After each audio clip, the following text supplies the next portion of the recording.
This game, no matter how you want to see it, has very divided opinions among players, and it is a subject that even until this day is still interesting to cover, because many people defend this game as one of the best evolutions that has had the very successful Tenkaichi formula of the 2000s. But what does that refer to in a playable way? Innovations, formats, fan service, quality and quantity of content, all of that. Join me to see what Dragon Ball Raging Blast 2 has to offer.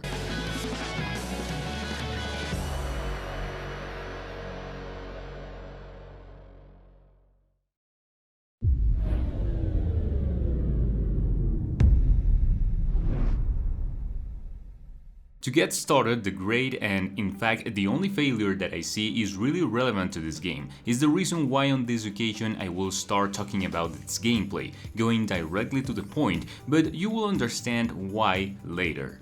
The main game mode is called Galaxy, which includes a sequence of random fights for each character of the playable cast. You advance through some squares that various enemies pose you. Sometimes it can be 1 against 1, 2 against 1, or even 5 against 1. As a consequence of this, it had different conditions such as a time limit, progressive reduction of health, or the restriction of making some specific attacks. Passing these battles would reward you unlocking the most main characters, transformations and costumes, a game mode that lacks identity. It's not rare to hear some Dragon Ball fans talk about Raging Blast 2 because of its lack of a genuine story mode, and that's partly very acceptable. Many times the traditional story of Dragon Ball served as a starting point and shock absorber for the fans most rooted to the game formats, let's say respected from the pioneering times. That is partly understandable, but then we start to think, and really is another representation of the story of this manga really needed with a style of gameplay that is trying to adapt the Tenkaichi OG formula again? I mean, what else could you expect? That is a question that was resolved years later with the arrival of Dragon Ball Z Kakarot, where a representation of the story was seen again that we all love and known, but with elements in its favor that supported the idea of bringing said project once again. These are a new graphic engine, the adaptation of an RPG genre, and make this story known to new generations with something powerful and spectacular. The developers at Spike had that in mind, in addition to, of course, being able to save a lot in budget and time to deliver a much more grounded and solid game proposal. The game system incredibly improved, most of all because of the notable improvement in the camera perspective, which was one of the main disadvantages of the first installment of Raging Blast. Now, a third person was managed much further away to give margin to the objects that interacted with us on the stage and to avoid those annoying interruptions. The tenacity of the hits was a little reduced both visually and soundly, but everything was for the good of the kinesthetic of the game by giving a greater sense of control in the combos and their chaining. Spectacular extensions can be made with all the characters, and that, combined with the preservation of many attractive visuals with the techniques, gave the sensation that this would be the success in the restructuring of the game formula that Budokai Tenkaichi 3 left in the new generation. Some of these missions was extremely high, and then could drastically change to a very easy one, sometimes leaving a quite strange feeling of uncertainty. By the way, through the missions you could make good use of empowerment objects that could be of help in combat. They did not have the most spectacular effects that you could see, but it did give some relief when facing the hardest missions. Details such as clothing wear and wounds during the combat were paid much more attention. This is a point that is very appreciated since it was missing in the previous title, where the maximum that you could see were scratches, and the possibility of playing with characters with torn clothes should be chosen in the selection menu. The scenarios have a great environment,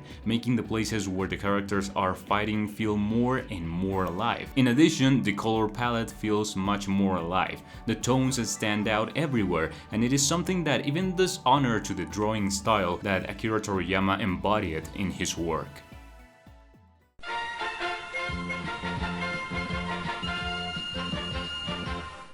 New mechanics were included, like the Fury, where you had a power-up of attack and mobility. You could also intercept character changes, where if your rival wanted to shoot a beam, you could try to receive it with a surprise attack that was executed through commands like quick time events. I didn't become a fan of these additions, but hey, it's not something that is harming anyone or a serious imbalance factor. It is true that I would have liked to see some different movesets from those used in the first game, but it does not take away that the restructuring of the gameplay is more than justified. It was a formula that had potential and was managed to polish much better in the installment. The execution of special attacks and its visual section, I think, reached his greatest potential in this title before Ultimate Tenkaichi arrived. A graphic style that was denotated modern for the date, but keeping part of the essence of the original drawings in Dragon Ball. The style was a little weird on some characters, but on others, like Trunks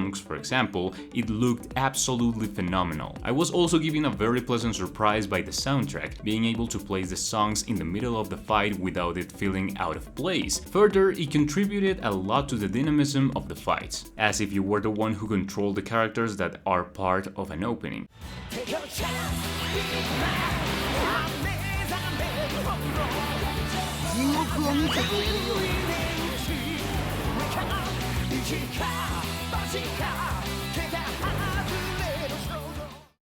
Speaking of other game modes like Battle Zone, there was not much else to explore with this game format. These are just more sequences of fights where you use a single character to overcome different levels. The online mode of this game had its own boom, becoming one of the favorites for a long time of players who really wanted to take advantage of it. A netcode more stable than the previous one, and with wider matchmaking possibilities. The gameplay of the tournament preserved its essence, a simple, direct format, and with the classic scenario of the fights in this competition. The truth was still a very entertaining way to kill time and to invite your friends to decide who was the best in an official tournament. The thing with the film. For many, it is no secret that this was the first approach to this Dragon Ball film, the plan to eradicate the Saiyans. It turns out that this version that we see as an extra section of the game is a remake of the original film, which is one of the first OVAs of Dragon Ball Z, originally released in 1993 in Japan, as a visual guide of the game Dragon Ball Z Gaiden. That is why this version we see in the game is much shorter. It had a visual change which I personally did not like at all. Some scenes were cut out and others were censored. Without more to say, an additional material that helped spread this work, but if you ask me, it is much better to see the original version. The roster of the characters. Even though it is still a smaller cast than Budokai Tenkaichi 3, which many were upset about, I truly don't understand why. It has a very good variety with the inclusion of characters that were missing in the first Raging Blast. In fact, the opening of the game places a special emphasis on these characters who are mostly villains who would be playable now, such as Cooler, Bojack or Janemba. There are 66 characters in its entirety without counting the transformations of each one in which their moveset changes subtly. The villain of this film was also included, Hachijack, and Vegeta's brother called Tarbell, one of the only times these characters have been seen in an official video game.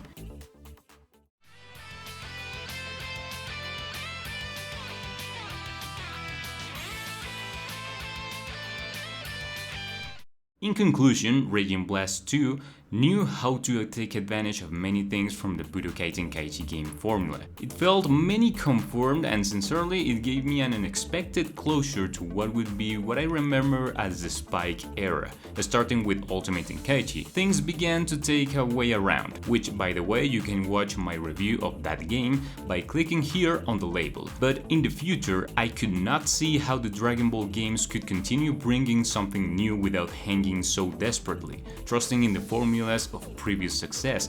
I was wrong at that moment. The games that began to arrive from here finally had an air of innovation, but others are a story for another day. Guys, don't forget to please leave me in the comments what you think about Raging Blast 2. Did you play it? Did you like it? I will read them all. Thank you for supporting me on the platform and making the creation of content something more special, guys. Thank you so much for watching. That was all for today, and I'll be watching you in next video. Take care and see ya.